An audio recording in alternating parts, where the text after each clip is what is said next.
Well, there goes your social life. Finally get paid for the get down. You can't tell me shit now about time. Do you know how many lines I done put down? Vibes I done sent out, but we in here to dig. I love the mark. So I'm reading Immortal Dark. I'm on chapter 28. Definitely enjoying it. And I'm honestly letting it, I'm reading it and enjoying it, but I'm also studying the book.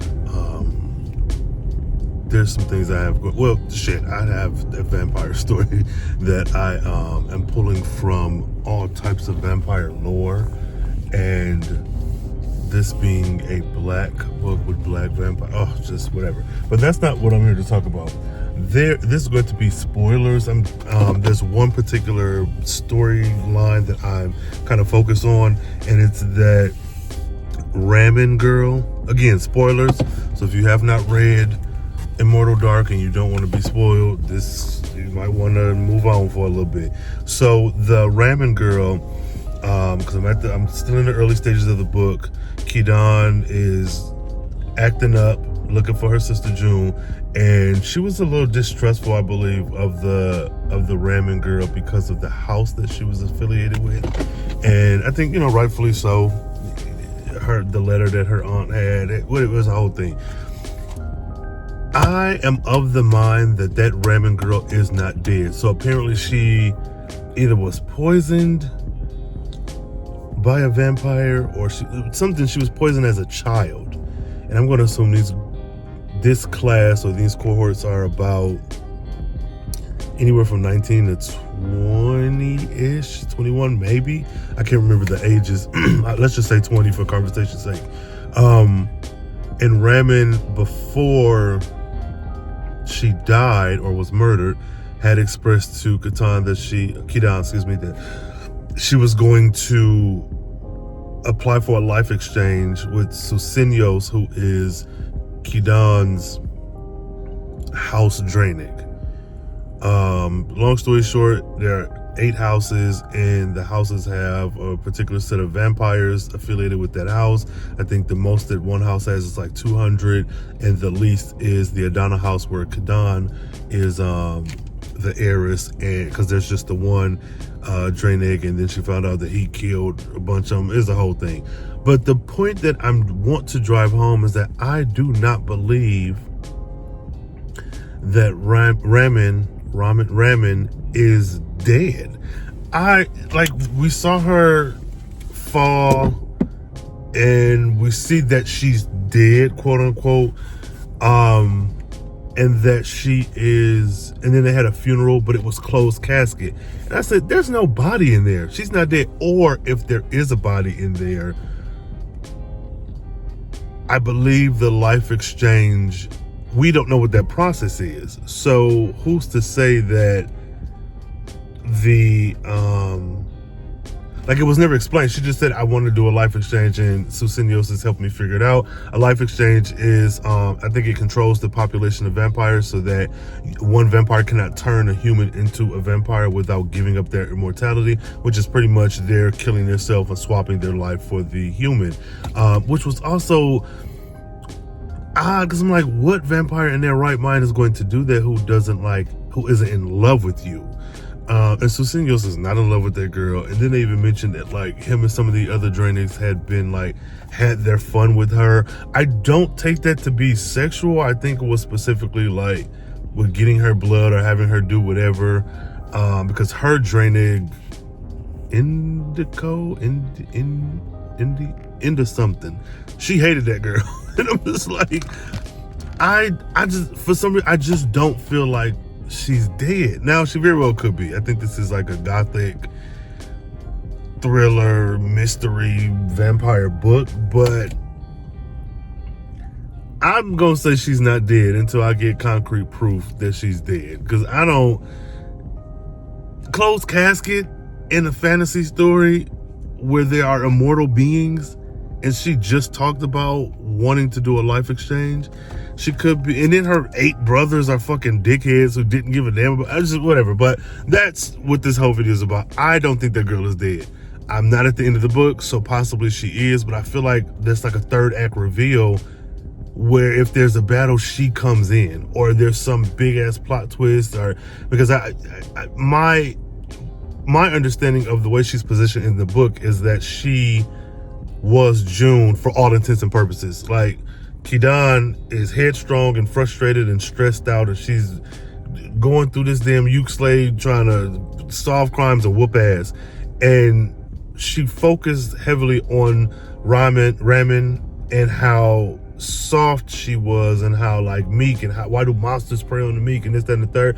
Oh, the other thing is, I'm pretty sure these vampires are not evil. I feel like either there's going to be a twist where you find out that the administration are the ones who are actually quote unquote evil, and the Dranics are just being their vampiric selves, or you're going to slowly over the course of the book realize, oh, these motherfuckers ain't really that bad. It's specifically Susenyos who you hate. So, and then even that with him, I forget the name of their caretaker, their mother who took care of June and Kidan, but after Kidan set her on fucking fire and the girl told her that Susenyos is the one that came and took June, I don't think, to my, either that's not true and somebody either made that woman think it was him, or like is trying to frame him, or that is true and his quote unquote nefarious dealings with June are not nefarious. Like, because when Kidan went into that, on like the first night, mind you, that like artifact room and destroyed everything, and Susenyos was like, you don't know what the fuck you've done. I'm like, yeah, she thinks she's getting back at him, but you know nothing about the Adane house. That is probably your family's heirlooms, your family stuff over your lineage. Like, it could easily be Susenyos' stuff.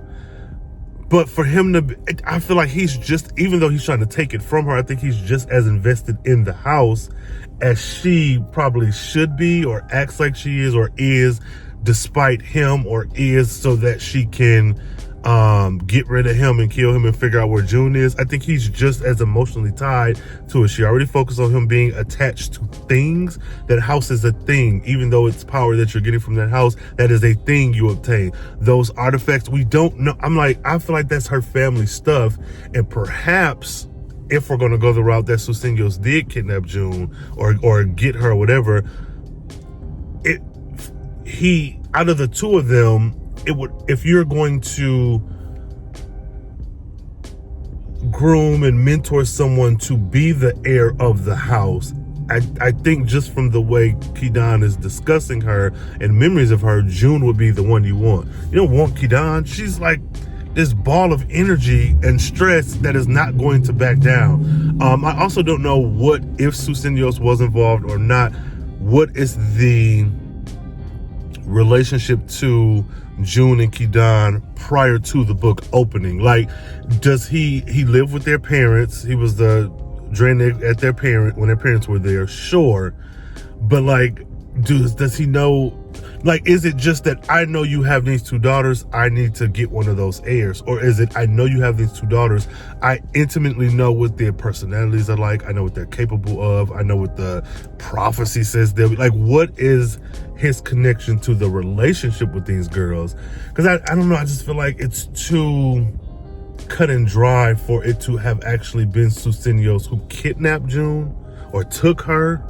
And then if he did, there has to be more of a reason than just, I'm evil, let me take, because you could have just killed June and Kidan if he actually killed her.